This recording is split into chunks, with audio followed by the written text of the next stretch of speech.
for joining us today for the CINS Data Dig. We are excited to have you at Mary Lynn in our relatively new media center. I just wanted to welcome you. Please make sure that you have signed in the back. If you haven't already, there's snacks. Please help yourself. And I'm going to turn it over to Janet Kynard. Thank you. Hi everybody, I'm Janet Kynard. I am one of the CINS co-presidents along with Dana. And I just, again, want to welcome everybody and thank you for being here. A couple of things. If our CINS board members will just quickly raise their hand and say hi. We have some wonderful representatives from all of the schools in the cluster, so thank you very much. I also wanted to say thank you to our donors. On the back of your program are all of our donors. Very exciting news that we were able to disperse over $8,000 worth of teacher grants. Yes, it was very awesome. We awarded those in December, so thank you to our members and to our donors for that.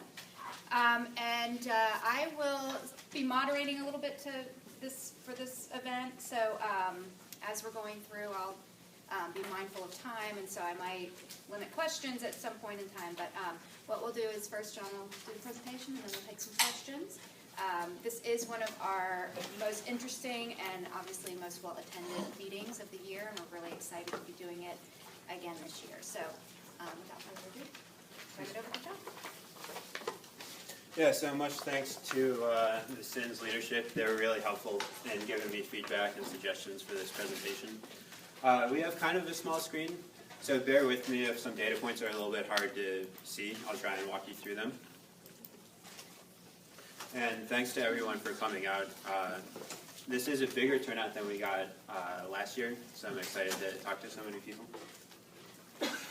So, because it's got the best school. So what we're going to talk about today, we had some questions about the graduation rate and exactly how that's calculated, so I'll go through that. Some information about performance of your schools compared to both the district, the state, and nationally. And I'm going to have some kind of simple proficiency graphs and some more complex graphs comparing like poverty versus performance. And then on top of that, like some of my thoughts about the strengths and weaknesses of those graphs. I don't want to get too into the weeds on that sort of thing, but I will introduce you to some of those ideas. Then we'll do a performance drill down. This is a pretty general performance. But then we'll talk specifically about CCRPI, state percentile ranks, and progress points, which is a component of the CCRPI. And then at the end, I'll talk about resources. Most of the stuff in this presentation you can see on our webpage or our data blog, so I encourage all of you to check it out afterwards. Okay, graduation rate. The short version is it's the percentage of students in the 2016 cohort who graduate within 4 years. That's the 2016 cohort graduation rate that was announced in November. The 2016 cohort is all students who entered 9th grade in 2012, so they should graduate in 2016. And if a student is mobile, they're only attributed to the last school they attended. So if a student starts at Grady but then transfers to Jackson, they would count against Jackson's grad rate and not Grady's. So here's the longer version with the formula. The cohort graduation rate, in the numerator, all students who graduate in 4 years. Denominator, again, all students who graduate in 4 years, plus students who drop out, plus students who are still enrolled, so they didn't graduate within 4 years. And then we don't include kids who transferred to another school. And as far as the students who are still enrolled, the state also calculates a 5-year graduation rate, and usually it only changes by a point or two. So most kids that graduate in 4 years.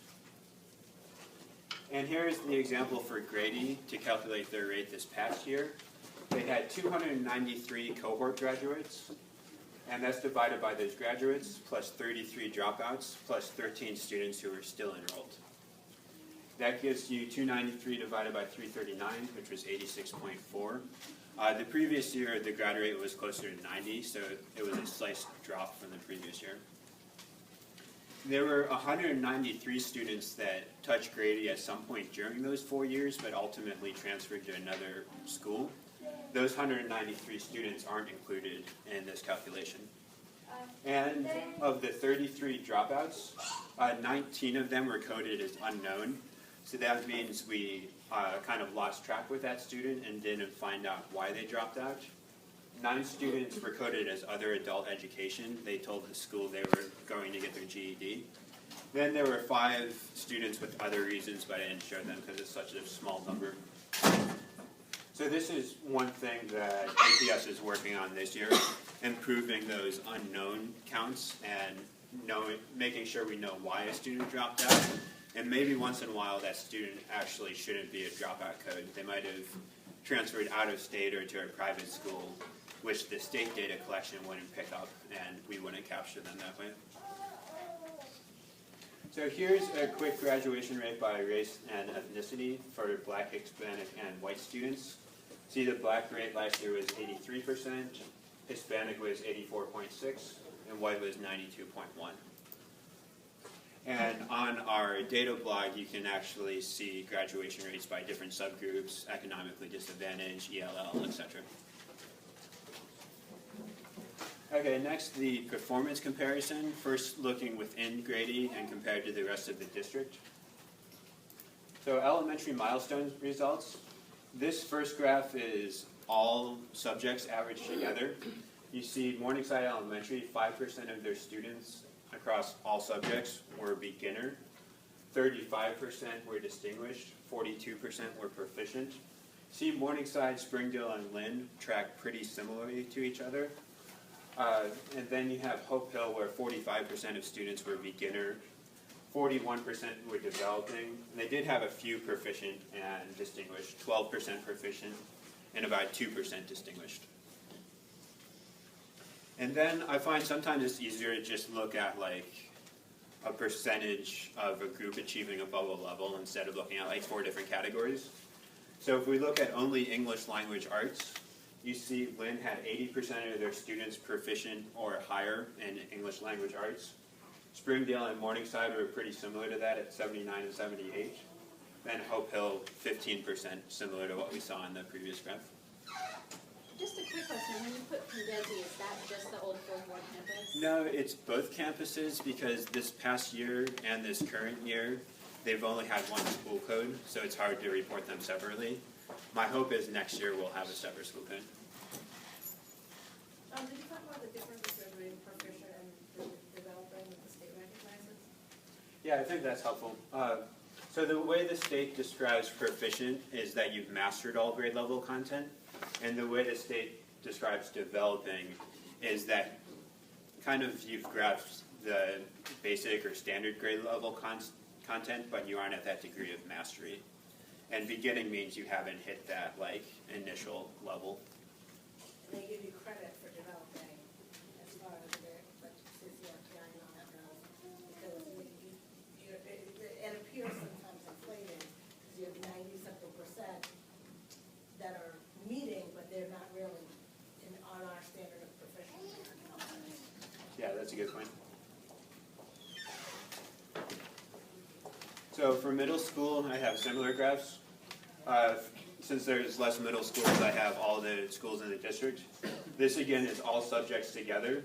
You see, I have it sorted by percent proficient and above, but one place where Inman really stands out is distinguished. 27% of their kids were distinguished.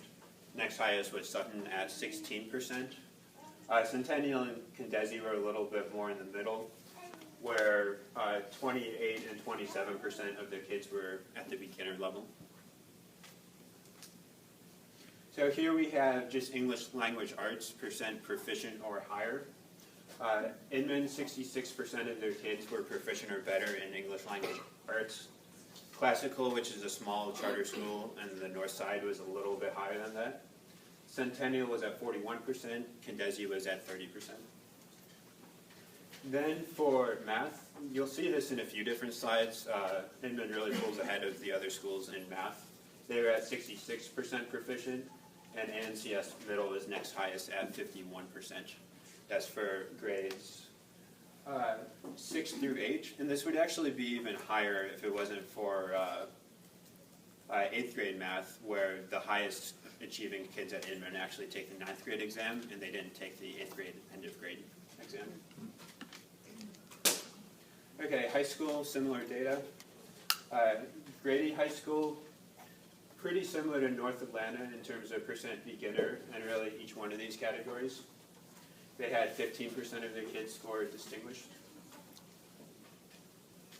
And then I'm just going to show 2 subjects, but online you can go through all 8 different subjects. The 8th graders at Inman taking AC math, are they reflected in any of these numbers anywhere? In a little bit, I'll have a cluster level graph that does include them. For this, in the next slide, I show analytic geometry instead of algebra because I don't want to have that like Inman confusion.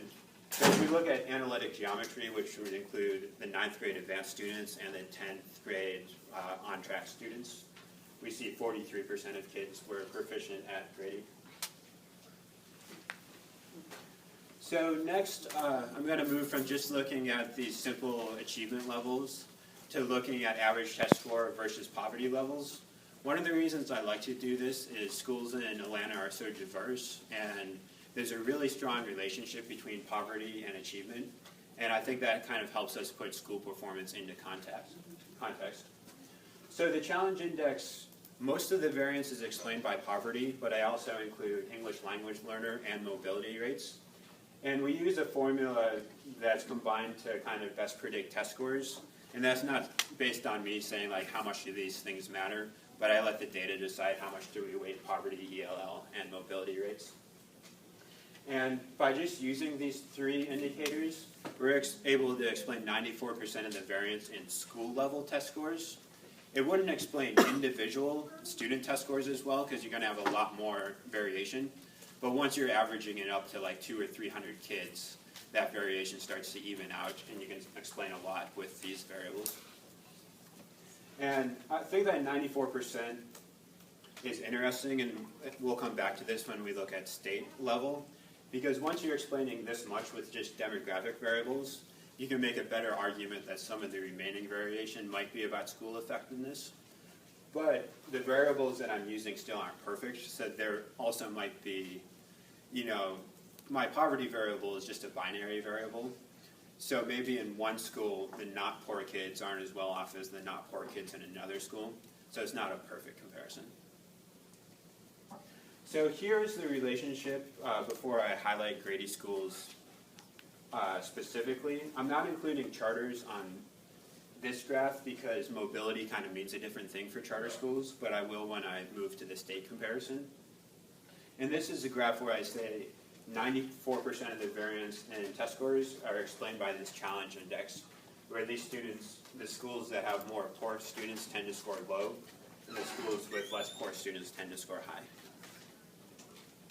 So here are the 4 traditional Grady schools. Morningside, Springdale, and Lynn score very similarly. And then Hope Hill, it's maybe a little bit hard to see the unhighlighted part, but they're kind of right on that trend line for the district. Okay, and here we have our middle schools. When we don't include charter schools, there's a pretty big difference in student population between Inman and Sutton and the rest of the district. And Inman and Sutton have pretty similar student populations based on this index, but Inman has a little bit higher performance on the milestones. And then here we have high schools. Grady is this unlabeled dot right here. So Grady students have a slightly higher poverty rate than North Atlanta, and the 2 schools have pretty similar test scores. This shows them below the trend line, but the trend line is kind of just determined by like these schools, and they're, I guess I wouldn't read too much into the trend line because there aren't a lot of observations there. And once we look at the state data, that'll help make it a little more clear. Okay, so state data. So again, I'm doing a test score versus needs index. The needs index is a little bit different this time because I don't have like my own APS data. I have to use what's publicly available. This time it uses poverty, ELL, and race and ethnicity. And I actually didn't compile this needs index. It was done by a colleague of mine who's at Georgia State, Jared Apperson. And it's basically the same idea. You just have to use slightly different data. And again, of these different variables, poverty definitely explains the most variation. and he allows the data to decide the weight of each variable as opposed to like a person making a decision there. And all of your poverty calculations are free reduced lunch? It's similar to free and reduced price lunch. It's direct certification. So it is direct cert? Yeah. And for those of you not familiar with it, direct certification is based on a data sharing agreement Georgia Department of Ed has with some state anti-poverty agencies. And it tells if a kid is in a family that qualifies for SNAP or TANF, so like food stamps or other state anti-poverty benefits. And direct certification is helpful to us for two reasons. One, it's a little bit tougher requirement, so it separates some of our very poor schools from some of the other very poor schools in the state, and shows we're actually a little bit more needy than those schools. And now that we use the community eligibility provision in many of our high poverty schools, we aren't taking new free and reduced price lunch data every year. But since direct cert comes from another state agency, that's actually up to date, so it's more accurate. So here is all schools in the, or I had one more thing. At the state level, we're only explaining 80% of the variance for elementary schools instead of 94%. And that's probably, well, two reasons. One is now you have different district management structures that might be more or less effective, whereas with APS you only have one management structure. And then two, these variables might explain less when you're comparing across different parts of the state. Because if you have a very high poverty school in APS, probably most things about that school are going to be the same as far as the type of neighborhood it's in. It's in an urban, poor neighborhood. Whereas if you look across the state, it could be a rural neighborhood that has different dynamics. Or if you look at a low poverty school, most of our low poverty schools have pretty expensive like home prices in those neighborhoods, where you might have somewhere else in the state that's low poverty, but the average home costs like $300,000 instead of $600,000. So I don't have that data.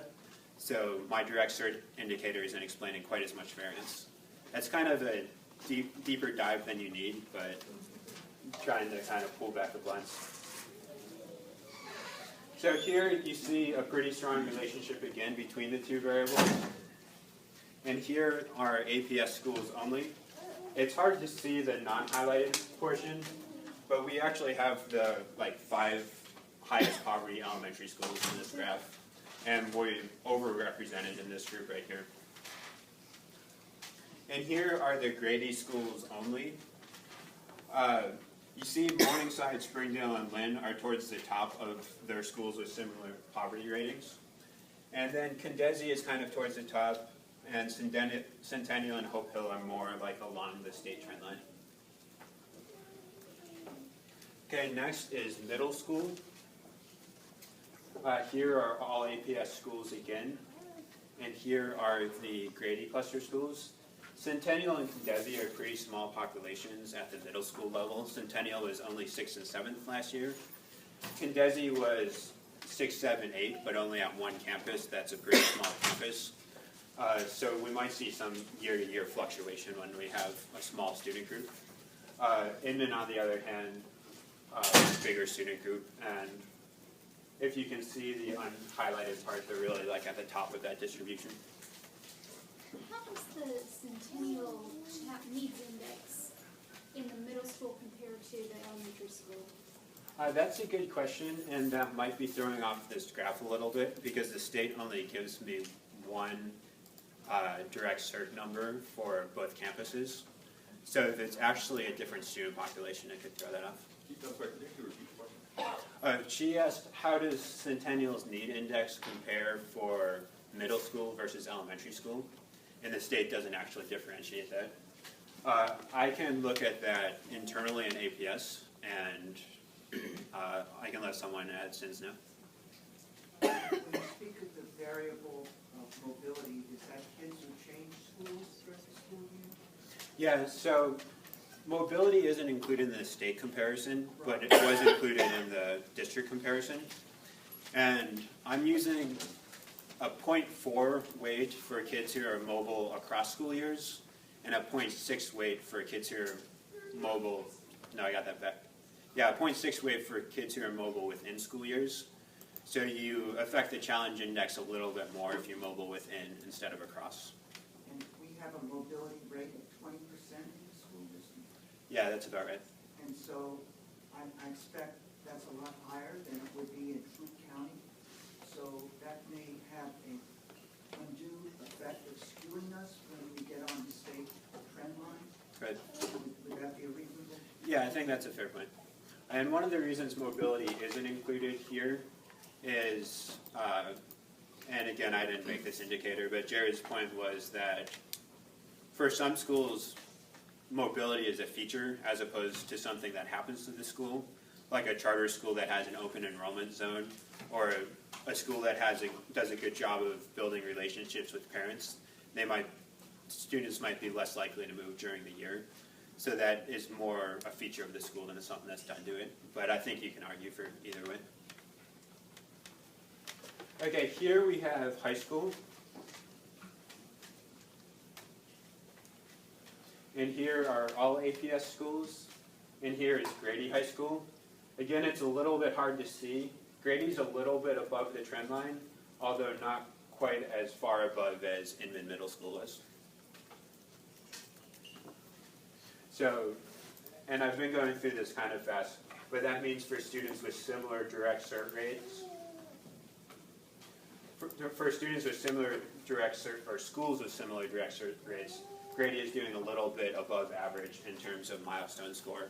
And for Grady, I'm just using direct cert as opposed to that other index because Jared hadn't put together a high school view, so this was something I put together in the last couple of days. Do you know which dot reflects North Atlanta High School? Yeah, this one right next to Grady. Okay. So similar to what you saw on the within APS graph, where North Atlanta is a little bit less poor, but they have pretty similar test scores. And this can vary a little bit if you change subjects, but this is like the general trend. This is all subjects averaged together. Hey John, Yeah, what the if, size, I'm sorry, does the size of the dot reflect anything? School size. Okay, so you said actual enrollment. Well, number of test takers, which is close to enrollment. John, what are the two, it looks like there are two green dots, so APS schools, high schools that sit way above the trend line. What are those? Let's see. Probably Carver Early and Jackson, or not Yeah, Jackson. this is going to be classical, which has a lower poverty rate. There's like two Yeah, outliers. this one and this one. Yeah. I think this is Kip Collegiate, although it seems like Carver wouldn't be that poor. If we have time at the end, Okay, I'll pop I out was to just my interactive view. But yeah, good question. Okay, national. I'm not going to show the exact same view for national because I don't have that data. But we do have something, some of you might have seen this in the upshot in the New York Times a few months ago, where a researcher from Stanford, I think, he gathered test score data from across the country and then used NAEP data, which is a test that samples students across all states, to align state test scores to each other and then see how they compare. And then I also have some information about how to think about milestones test scores compared to national test scores. So here is, Do our kids take NAEP? yeah. And they could take it in two different ways. Atlanta is one of about 20 or 30 districts in the country that has its own NAEP sample. But then when Georgia is sampled, our kids could be sampled for that as well.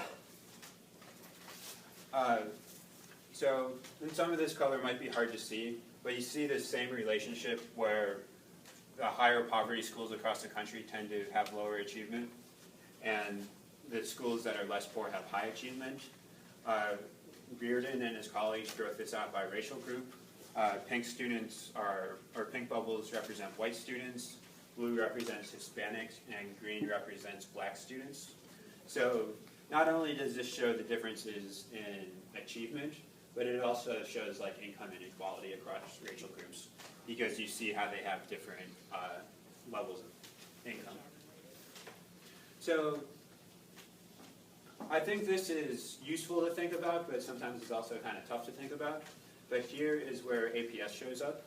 What is really striking about this is the gap on the poverty axis between our white students and our black students.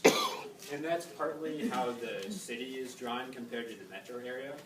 If you had this graph for the entire metro area, it wouldn't be as striking, but the city proper tends to have like very poor, mostly black neighborhoods, and then very wealthy, mostly white neighborhoods, which is why you see this big disparity. So I think this gives kind of further context of like where we stand nationally, and like the gaps in APS are really bigger than some of the gaps nationally, but a lot of that is economics. Okay, so that's a way of thinking about how we stand nationally as a district, but you're also probably interested in how does my student do on an exam and how does that compare nationally?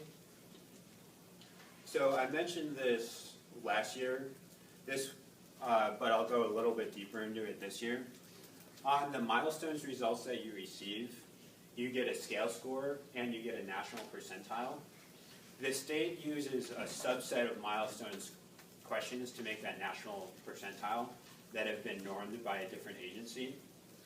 Some of those questions aren't necessarily on Georgia standards, they're just coming from this agency, and it's a small subset. So I think the national percentile that you're getting in that milestones report is a little bit noisy, and this kind of demonstrates that. This shows the, the 8th grade science scale score on the x-axis and the national percentile on the y-axis according to the milestones report for each of our students. And you can see a scale score like a 450 on the same exam. Some kids were said to have a national percentile of 1, and some kids were said to have a national percentile of like 80 or 90. So they got the same scale score, but based on this subset of items, they got very different national percentiles. Overall, there's a relationship between the two, but I think they should have a much closer relationship. I don't understand that at all. Yeah. So, which is kind of my point. I would say don't pay too much attention to that national percentile on your milestones report. Instead, there's a couple of other ways we can think about that. Rebecca? But on the subset, some got more right than others. So Yep. you got a subset a lot wrong for one, but you got most right. Yeah. Wait, I thought it was the other way around. I thought the 450 was more of a percentage. So the 450 was consistent, the percentile wasn't. I think you're saying the same thing. Oh, well, okay. Yeah, so the 450 is all of the questions, and then that national percentile is based on a subset. And what's the subset mean? Is that like a particular? Milestones exam is about 50 questions. I think the subset was about 20 questions. So there's like test questions? Yeah, Oh, okay. but 10 of those Reformatting questions, like that. yeah, 10 of those questions aren't necessarily aligned to Georgia standards, so it's a little bit noisier. So one way we can think about how do our kids compare on a national percentile is these different achievement levels. Even though Georgia on the NAEP does a little bit worse than the country, when you think about achievement percentiles, a kid who scores like in the 50th percentile in Georgia, it's probably like the 45th percentile nationally.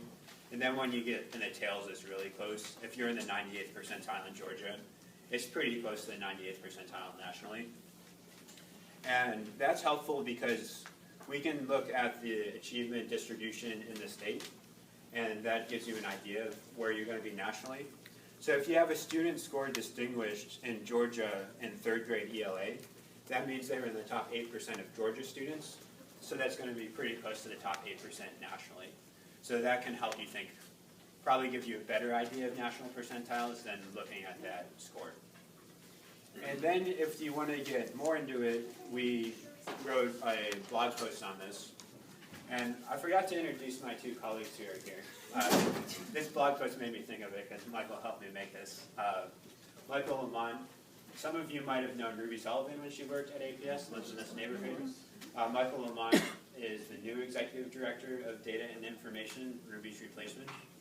And then Thomas Price supports two of our associate superintendents and they're related schools, and one of his schools is Maryland Elementary.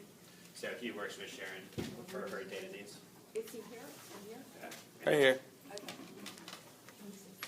So anyway, the tool we have, if you want to go deeper into this milestones to national percentile conversion, you can enter a student's scale score and their grade for each subject, and it'll tell you our estimate of the national percentile. It's not going to be exact because we had to do that conversion to the NAEP, but I think it's going to be more precise than just using the Georgia one. And the difference is, instead of using a subset of questions, we use the scale score and then just know what the relationship is between us and the nation. And I'll tell you how to get to our blog at the end of the presentation. Okay, next, performance drill down.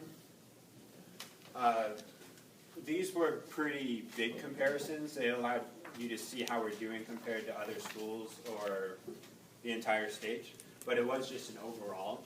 Whereas this performance drill down will tell you a little bit more about the nuts and bolts of the school. So first, the CCRPI. Probably most of you are somewhat familiar with the CCRPI. I could spend an hour explaining it, and I'm not going to do that, but I'll give a quick overview. It's composed of 4 main indicators plus challenge points. Achievement is worth 50 points. So that mostly has to do with things like percent of students proficient or developing. But there's also some other indicators in achievement, like attendance, or like a small one is whether your kids completed career awareness lessons. But it's mostly about test score proficiency. Progress, again, is about the milestones, but it's about whether students grew on the milestones as opposed to what their achievement level is. One important distinction about progress is that it only covers grades 4 and 5. So if a school is really growing kids K through 3, that isn't going to show up in the progress category. And then achievement gap. Achievement gap, you can either earn points from your bottom 25% being close to the state average, and schools like Maryland or Springdale or Morningside tend to get points that way. Or you can earn points from the bottom 25% of your students having high progress points.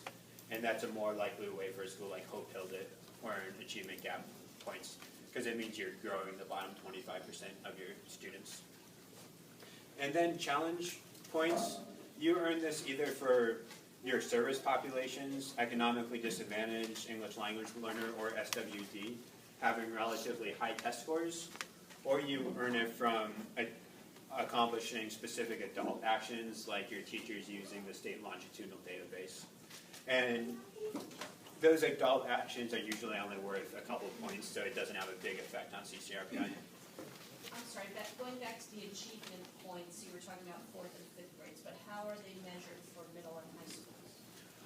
So for progress points, we only have 4th and 5th grade because even though grades 3, 4, and 5 take the milestones, you can't measure growth in 3rd grade because you don't have a previous year. But for middle and high school, we have growth on every exam because we can use their elementary exams or their middle school exams as that starting point.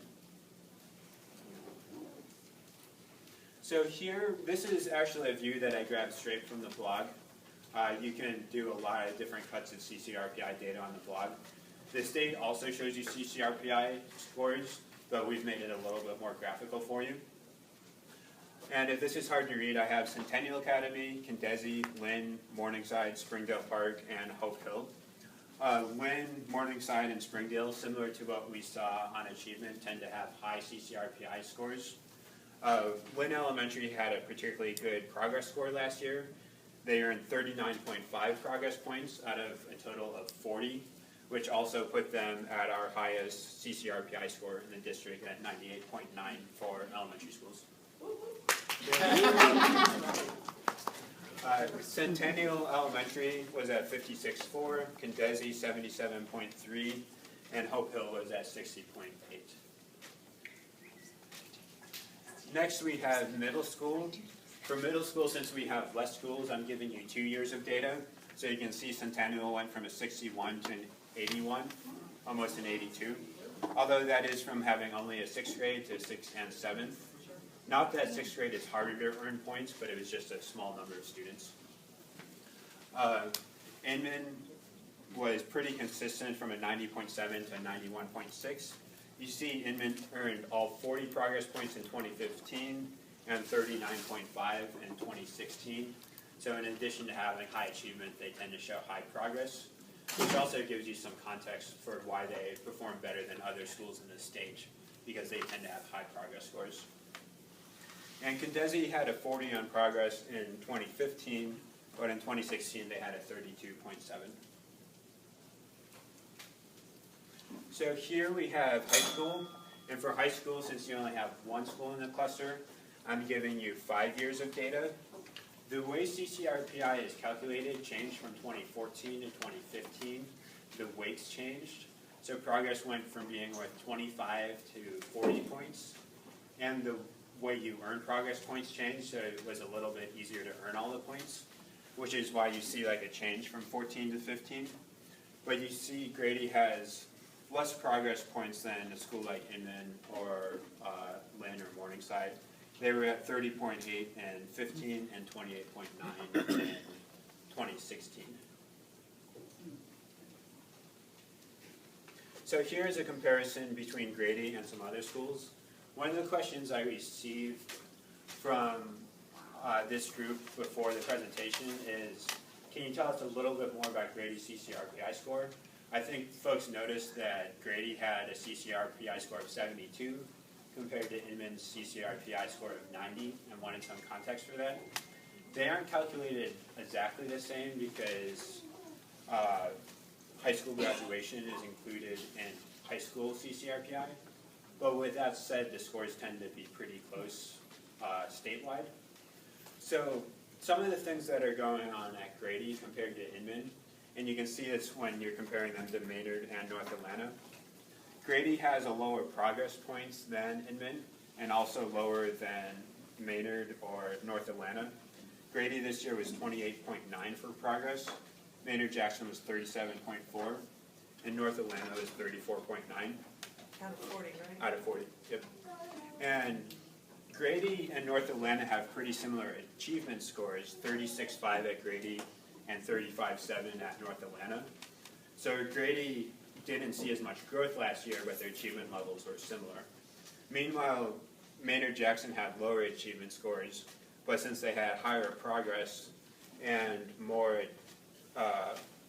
challenge points, they ultimately had a higher CCRPI than Grady. Rebecca? Does the district ever tease out the scores from like students? Grady and Inman both have 30% of students come from outside the district, so they haven't been going to the feeder schools. So are you able to look at that and then see how that? Yeah, we see that our mobility students, so this is a district-wide thing, I can't quote you Grady right now, but district-wide, these progress points are made up of the student growth percentiles that you might have seen for your student, and that ranges from 1 to 99, because it tells you a student's percentile of growth in the state. Our mobility students, I did this on 2015 data. Our mobile students had an average growth percentile of 5 points lower than our non-mobile students. So there is an effect, but that's not going to drive everything. And Grady and Inman have slightly lower mobility rates than some of the other schools in the district, so that probably wouldn't drive a comparison with other schools. And I'm going to show, when I get to progress and some of the other things, I'll continue on to unpack this. One thing, as I was thinking about this presentation, I used to work at a place where our focus was calculating these growth percentiles, or a similar metric called value added. And we used to say, like, since we're calculating growth, it doesn't matter where the kids were coming into the year, we're just looking at growth and we're controlling for that.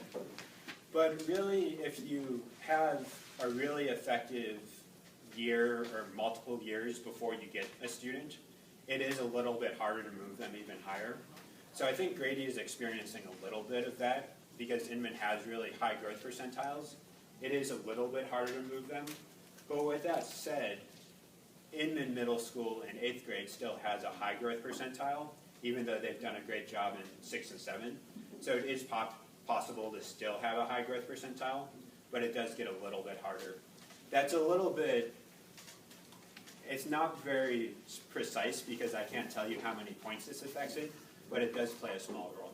John, you didn't really include a lot of data on students, special needs students, and I'm wondering if that is also some of the areas where Grady is not meeting some of the points that they could possibly meet. We know that we've had a lot of disproportionality, in Grady in particular, around the gap between the lowest performing and the highest performing really kind of laid in the lap of special education. And you didn't include really that in the data. So can you kind of talk a little bit about that? Yeah, there's definitely achievement gaps at Grady or at Inman, but you do see at Inman like all populations tend to have a higher achievement level than at Grady. So it does seem to be like an overall effectiveness thing compared to Inman and Grady. But I think some of those subgroups are particularly an area for growth at Grady. I don't have something on the blog about that right now, but I do have a draft that I want to get published in the next week where you'll be able to drill down into that a little bit better. And I can email the CINS group when I publish that, and you can check that. Okay, so next, percentiles. So, sorry, I just had a quick question about growth. So on CCRPI, they're converting growth into progress. So it's basically just typical or high growth. So you can have two schools getting the same progress points, one of whom is knocking it out of the park and the other who's typical growth. So for K through 8, you can go and actually see the raw growth numbers. Is there anywhere that you can see that at the high school level, which gives you like a better view into that? Yeah, and there's a couple of different ways. There's like a few steps to get into the CCRPI progress points, and you might be familiar with this, but for other folks. So I said that each student gets a student growth percentile between 0 and 100. When the state summarizes school level, they can take like an average or a median of that. But for CCRPI, they say the percentage of kids who are the 35th percentile or above. So the state average is 65, because 65% are going to be at the 35th percentile or above. And then to convert that to CCRPI, they say it varies by grade level, but it's kind of like how close were you to 75%. So if you were at 75 or 76%, then you get all 40 points. So it's a little bit complicated, but back to Kate's question, I have a blog post where you can drill down by grade and subject, and I'm going to show a visual of that in a little bit. Then after I show that, let me know if that answers your question. Okay, thanks. Okay, so state percentiles. Usually when we talk about percentages, we're thinking about percent proficient, which I think is really helpful for thinking about where our kids, where we want them to be. But sometimes when we're comparing to different schools or across years, that bar can change a little bit, especially when we change from the CRCT to the milestones. Or sometimes statewide, one test will just have a proficiency rate that's like 10 points higher. And I don't think that's necessarily because kids are better at one subject than another statewide. The test is just written a little bit harder. So sometimes I like to look at state percentile rank, because then it's an easier way to compare within a school across grades of subject. Because if we think the state is big enough that there's no big changes across subject, it's a better benchmark for a school to say, how did you compare to the state? And I'll explain this a little more. This is Inman percentiles. You see in 6th grade ELA, they had a percentile rank of 96. That means their 6th grade students in English language arts, their average score was higher than 96% of schools, and 4% of schools did a little bit better than they did. You see a 75 for 8th grade math, but as someone pointed out before, that doesn't include students who are taking advanced math, and that's why that's a little bit of an outlier. Aside from that, the range is, their low end is the 90th percentile in 7th and 8th grade social studies, and the high end is 97 in a couple of subjects. For Grady, you see numbers that are a little bit lower. Again, 9th grade math is going to be different because this isn't including the Inman kids. So you see algebra was in the 29th percentile. That doesn't include all the advanced math students who took it in 8th grade. You see that for the past years in coordinate algebra, essentially the same exam. And then physical science, only students who aren't on the physics track take physical science, so it's a much smaller group. So if we don't look at, aside from those two groups, we see a range from 90 to 67, compared to the Inman range, which was from 90 to 97. So we do see lower state percentiles for Grady compared to Inman. And this is also useful for thinking about strengths and weaknesses. American Lit was at 90. That suggests the instruction was a little bit stronger in American Lit than some of the other subjects. Which I think is helpful because if we say, oh, overall Grady isn't achieving quite as high as Inman, it is nice to start looking into subgroups, whether that's subjects or student populations. So our highest performing math students are not represented at all. Not in coordinate algebra, but you can see them in analytic geometry where we're at the 72nd percentile. But the Inman kids for 8th grade, They're not on either of these graphs. If we went to the blog and called up this high school subjects, Inman is on there, and we can see how their students do in 9th grade math. And I can call that up at the end of the presentation. I'm just trying to just to understand when we talk about percentages and how Grady is doing. Because if the kids are taking a 9th grade test in 8th grade, but they're not being counted in 8th or 9th grade, that's kind of a bummer. Right? I mean, I guess it's kind of a bummer for grading. Inman already has. Yeah, I think as long as you understand that those kids aren't being recorded right here, you can still get like a good picture of what's going on in the school. To follow her point up, my kids are gone, we're in college, we're good. But when you get ready to go to college, colleges do look at the proficiencies of schools in which students actually come out of and going into college to determine, and they actually give schools ranks. So that if you can make sure you have that explanatory note and all the information, and I know when you send in your reports describing your schools, it's important to have that because people in this community want to get their kids into colleges, and that may make a difference for some because it makes Grady look better in school. Yeah, I think that's a fair point. And hopefully I did a good job of making that clear in this presentation. But on a state basis, wouldn't that be the same situation for every other school in the state? Yeah, unless a school wasn't really taking advantage of the advanced math program. A lot of them don't give the advanced math this cluster gives. You do a good job with this. So, but that gets thrown into the CCRPI, right? The number, the fact that you lose those children, does that beat you up on Grady CCRPI and Inman CCRPI? I forget if the CCRPI included 8th grade math for high schools. I don't think it did. Next year, CCRPI will grab those Inman students and apply them to Grady. This year, that's true, but that's just 1/8 of your achievement points, so that's not going to have a big effect. But it could change it by like a point or so. So they're offering physical science to 8th graders now. So next year, will those numbers be rolled in? I'm assuming that one reason we're doing that is offering those kids and those numbers then will go up for physical science. They're counted in for Grady. Yeah, that's great. Okay, so last we have progress, which we saw there were gaps between Inman and Grady, and this will give you a little bit more of a picture. So back to what I was saying before, this is the percentage of students making medium or high growth. The cutoff for medium is the 35th percentile, so the state average is 65% of kids making medium or high growth. So this is another view that I grabbed directly from the blog, and you could look up any school in the district with this, or any school in the state because I use the state file. So right now this is Inman Middle School, and if the axis is difficult for you to read, we have English language arts, math, science, and social studies, 6th grade, 7th grade, 8th grade, and then the average across all three. You see Inman Middle School, if I look at the average, 68% in 2016 for ELA, 80% in math, 73% in science, and 73% in social studies. So Inman's average was consistently above the state average in each one of those subjects.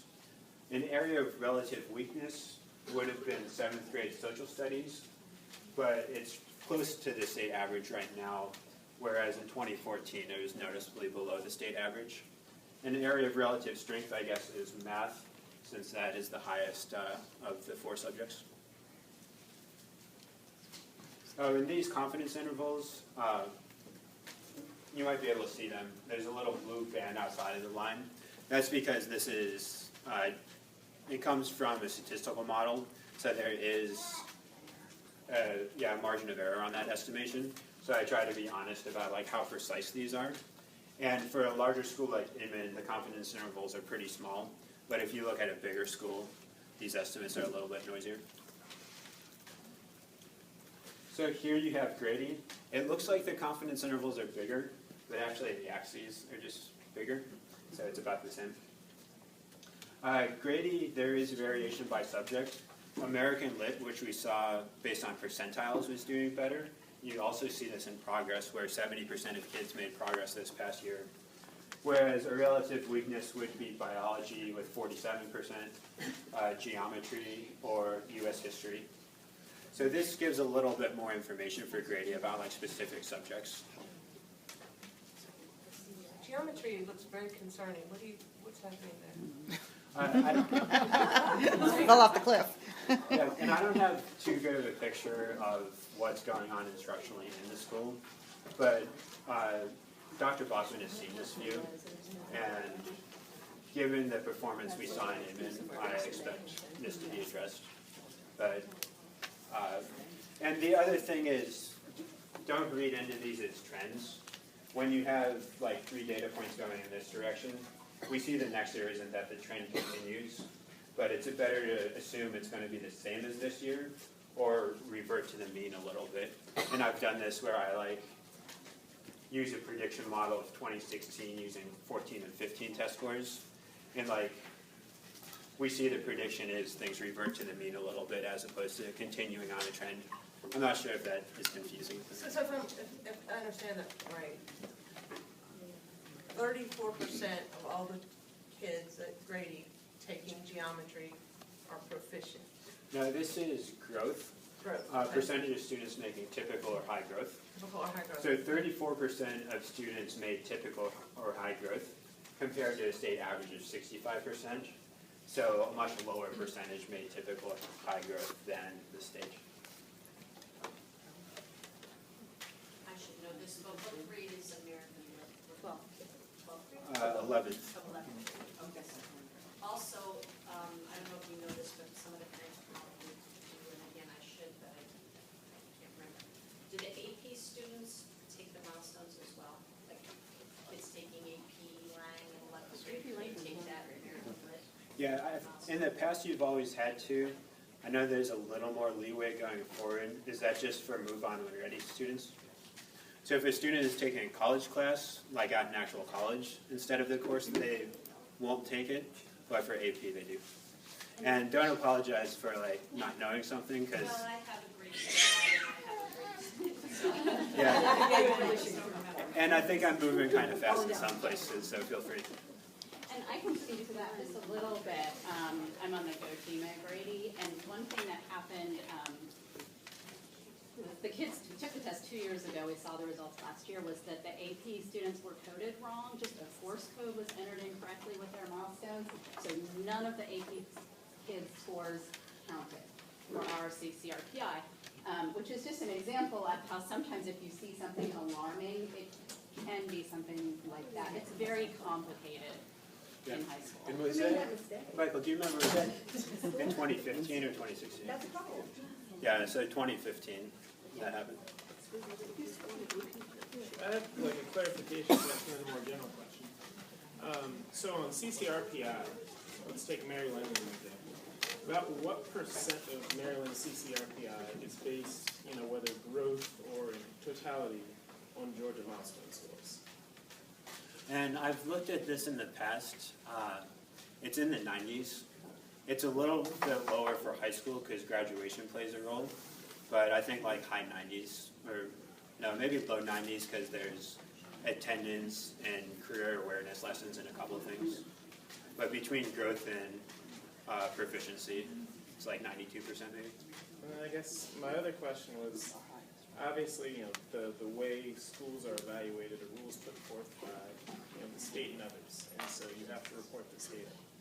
But for parents or for policymakers who don't believe that a test, given on a single day that is bubble choice or short response graded by non-educators, who don't believe that is a good measure of student achievement, do you have alternate measures to show, hey, this is, how schools are doing?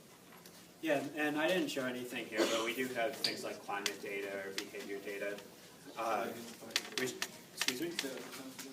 I don't have it in this presentation, but we do have things like climate data or behavior data, which I think are important to look at. But I will make an argument for test scores by going to one of my previous slides. Bear with me for a moment.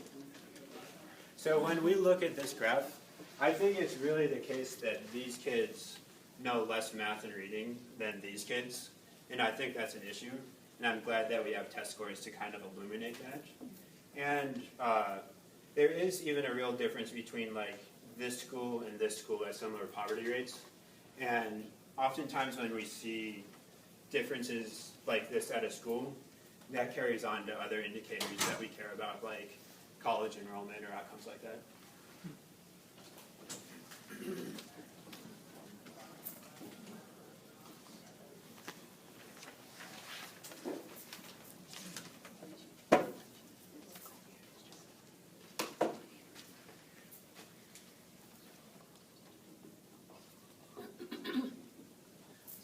And I'll get back to the end. Next question. Where does something like a school counselor, what kind of numbers are put to that? I remember Springdale Park was concerned because Ms. Rousseau had left in the middle of the year, and so they got docked a few points because the school counselor wasn't there. Is that still valid, or is that not valid? They take that And that would have metric been out? career awareness lessons, because that's usually administered by the counselor. So it's possible that they didn't do that when they didn't have their counselor. But, they could have had someone else administer that. So it's not a staffing. Yeah, like you don't lose points based on staffing. Yeah. Courtney English published an op-ed piece in support of a report this week about the housing policy for the school district.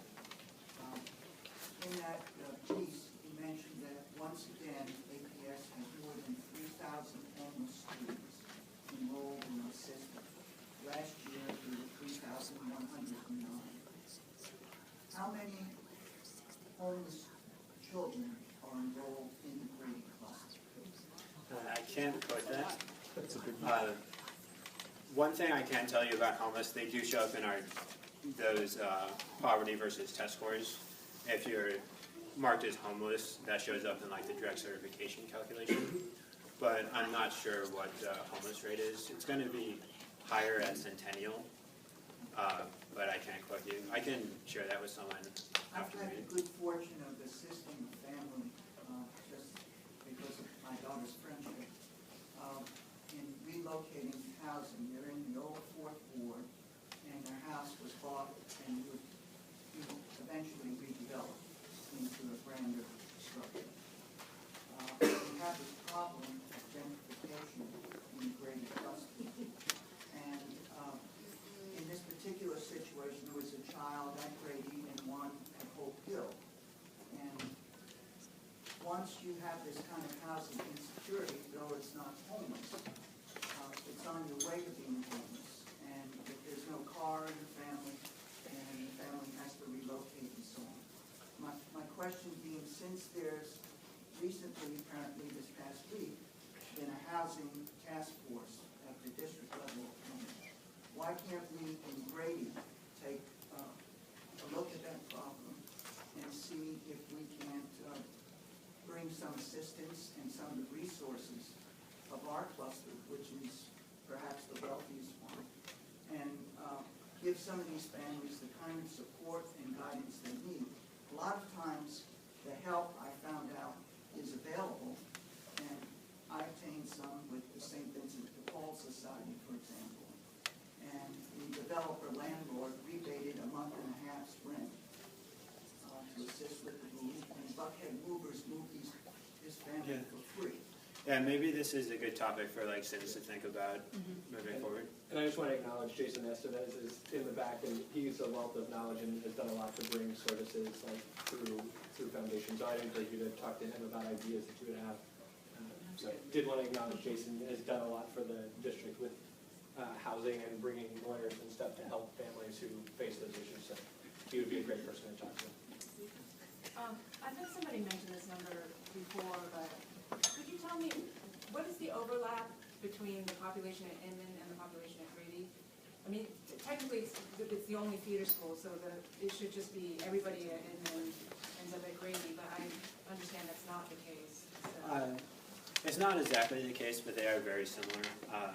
Centennial now has like a small percentage of students who would otherwise be at Inman, so that creates a difference. And there is some mobility in and out from 8th to 9th grade, but generally the populations are pretty close. So the differences that we're seeing in this growth and performance and whatever, we're talking about the same student body. Yeah, and especially growth. Like the student body composition might show up a little bit in achievement level, but it should show up less in growth since we're controlling for starting point. I can say that about 30% of the students at Grady did not go to a feeder school. It's actually pretty significant. Did not Yeah, I mean, there's mobility, but Inman has mobility as well.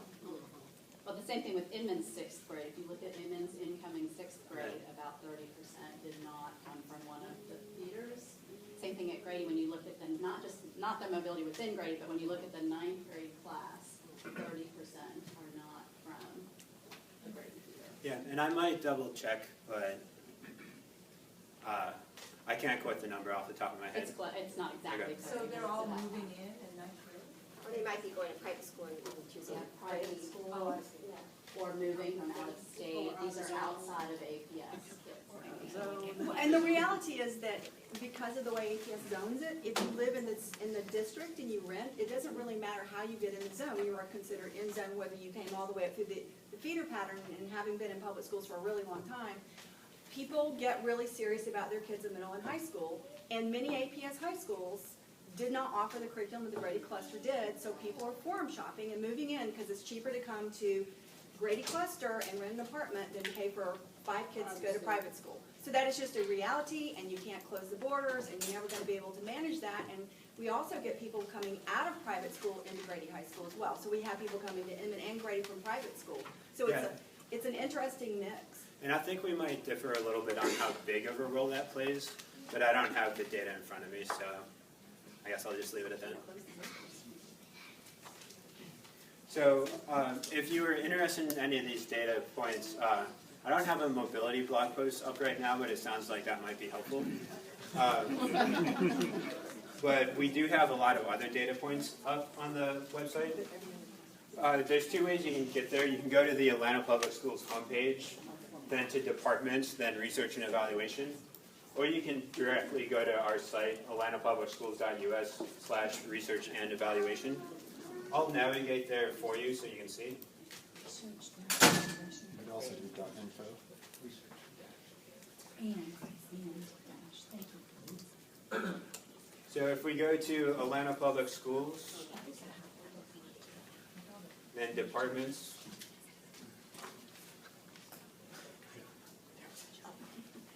then research and evaluation.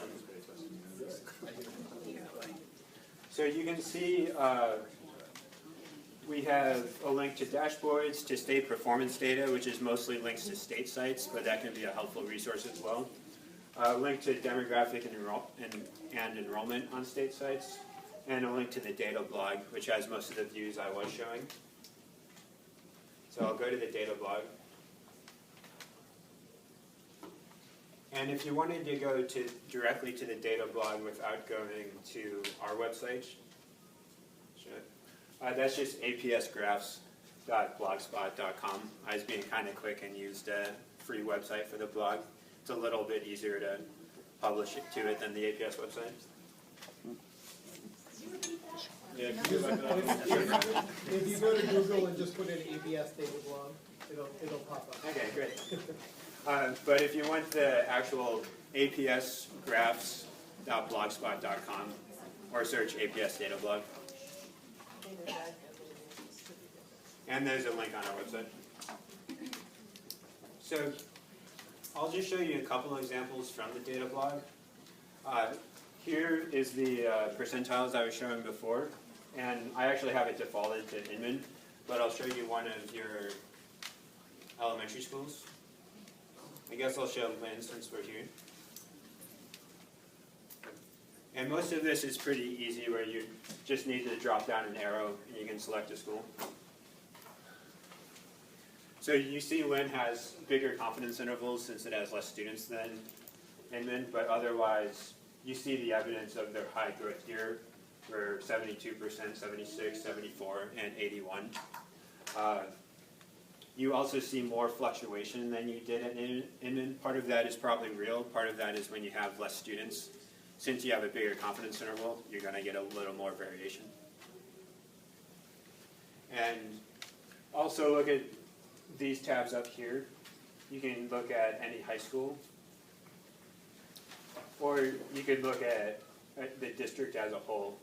I have it set to APS, but you could look at any district and see how the district did on growth percentiles.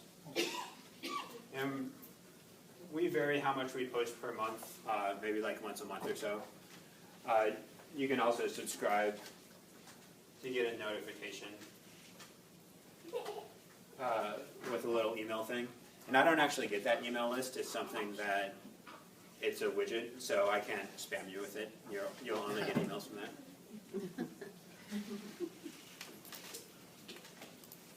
So here you see that view of district poverty versus test scores. And you can filter to specific grades or subjects, or elementary or middle school.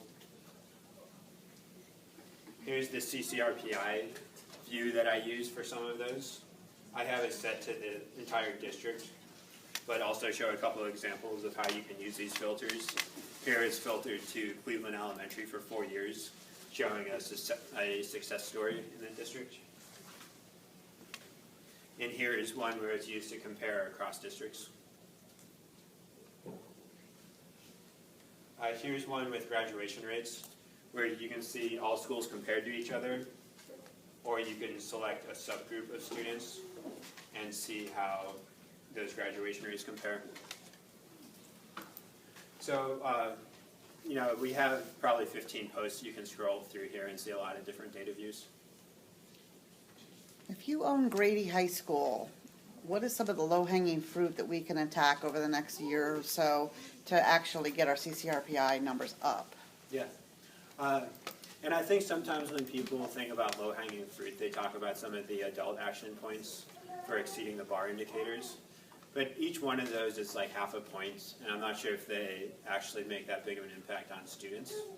So to me, it's more focused on actions that will improve progress, because we see progress points vary a lot more from year to year, and then eventually that shows up in achievement as well.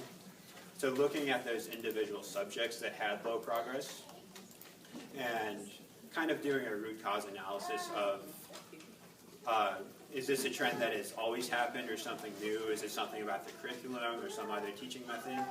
And coming up with a strategy to improve that. I think, since the interim principal, Dr. Bachman, has had a lot of success with progress elsewhere, I think it sets Grady up pretty nice for this year. But things like that would help. You didn't include any of the discipline data, and you did mention that, and it could be because CINS didn't, request that. And I want to thank CINS for that. As a former board member of CINS, I certainly appreciate being able to do a deep down dig on that. But I was kind of wondering, did we have a correlation between SEL and our discipline? Are we trending up or trending down as it relates to those type of intervention things that are being done on behalf of that? That's a good question. So we had SEL in a couple clusters last year. And SEL is social emotional learning, so it's a curriculum for students to be a little bit more conscious about their actions, and teaches them to think about their emotions. And also there's curriculum for teachers for how they interact in a positive way with students. It was implemented in Carver and South Atlanta clusters last year and middle schools. I didn't see much of an effect in the first year at those clusters, but sometimes these programs take more than a year. That's what the vendor says. This year, I do see less suspensions than last year, but I want to wait until I get climate data back, which won't be until this summer, because sometimes suspensions go down because of an actual improvement in climate, and other times it's because we say, like, hey, don't suspend for these infractions. So suspension data is positive, but I want to see the climate surveys. And then my second question was about the AP and advanced placement kind of classes. I guess I would have liked to have seen, when we disaggregated the data on the Grady cluster, talk about how many students we have, how many are actually in AP courses, and then how are they faring, and then to disaggregate that even more into subgroups, special education, black students, and economically disadvantaged students. That kind of data helps also with root causes and being able to find out how we can support and bring up and close that gap. Yeah, definitely. And did the Southerner do an article that was like partly about that in November? I want to say there was one. Yeah, we can share out some AP data. Grady definitely has the most AP passes in the district, but there is that gap in AP, just like other things. Who's taking? So yeah, I can share that with and they can put it on their website or something like that. That might be on the Grady website too, Didn't Barnes do because, that too? well, and Dr. Hoffman had a big packet about it at the first principal coffee this year. Of course she did. And I think that's posted somewhere, but I'm not sure. But Grady Go Team will be discussing AP at our next meeting. When is your next one? It's February, what's the Monday? It's not President's Day Monday. 13th, maybe? I think it's 13th. Whatever that Monday is, it's at 4 o'clock. Second. Thanks. You might have saved Thomas some work this week.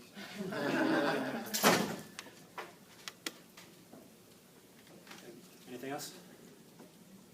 All right, thank you. Thank you.